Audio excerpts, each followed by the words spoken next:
Halo teman-teman, selamat datang di pembelajaran hari ini. Perkenalkan, aku Ucup. Hari ini kita akan menjelajahi tema yang sangat menarik, yaitu pola perubahan dan keberlanjutan dalam sejarah Indonesia.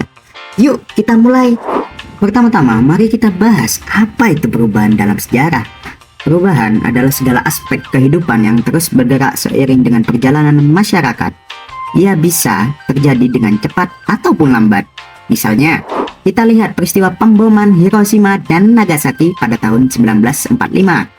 Dalam waktu singkat, Jepang menyerah loh kepada sekutu. Wow, itu adalah perubahan yang sangat cepat.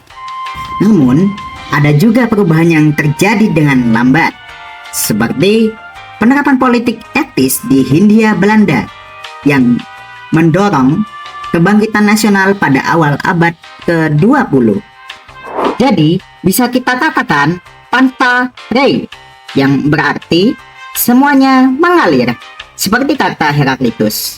Nah, Burton juga mengatakan, history is a continuity and change. Jadi, sejarah itu adalah peristiwa yang berkesinambungan dan selalu berubah. Perubahan ini menciptakan ketidaksamaan antara keadaan yang satu dengan keadaan yang lainnya dari waktu ke waktu. Sekarang, kita juga perlu membahas faktor-faktor yang mempengaruhi perubahan. Ada faktor internal, seperti perubahan jumlah penduduk, penemuan baru, dan konflik dalam masyarakat. Semua ini memicu perubahan yang signifikan. Lalu, ada faktor eksternal, seperti perubahan lingkungan fisik, peperangan, dan pengaruh kebudayaan asing. Semua faktor ini saling berinteraksi membentuk sejarah kita. Namun, ada juga faktor yang menghambat perubahan. Misalnya, sikap masyarakat yang masih tradisional dan kurang berhubungan dengan perkembangan zaman. Ini bisa membuat perubahan menjadi lebih lambat. Dalam mempelajari sejarah, kita harus ingat bahwa setiap peristiwa itu saling berkaitan. Ruslan Abdul Ghani mengatakan, ilmu sejarah dapat diibaratkan sebagai penglihatan terhadap 3 dimensi, masa lalu, masa kini, dan masa depan. Jadi, kita belajar dari masa lalu untuk membangun masa depan yang lebih baik. Kunto Wijoyo juga menjelaskan bahwa dalam ilmu sejarah ada konsep waktu yang meliputi perkembangan, kesinambungan, pengulangan, dan perubahan.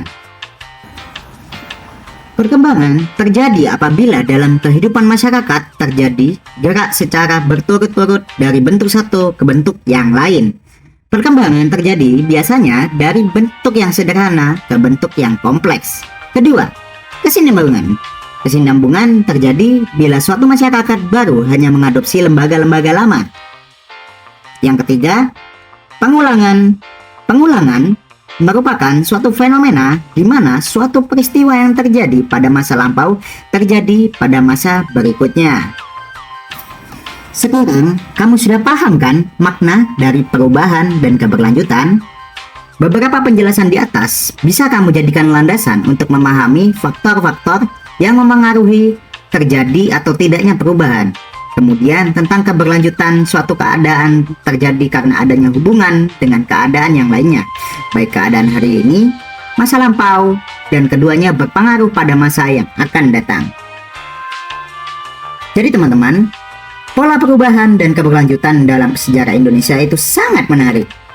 Dengan memahami perubahan, kita bisa menghargai perjalanan panjang bangsa ini. Terima kasih sudah mendengarkan. Semoga pembelajaran kali ini bermanfaat dan bisa menambah wawasan kalian. Sampai jumpa di pembelajaran selanjutnya.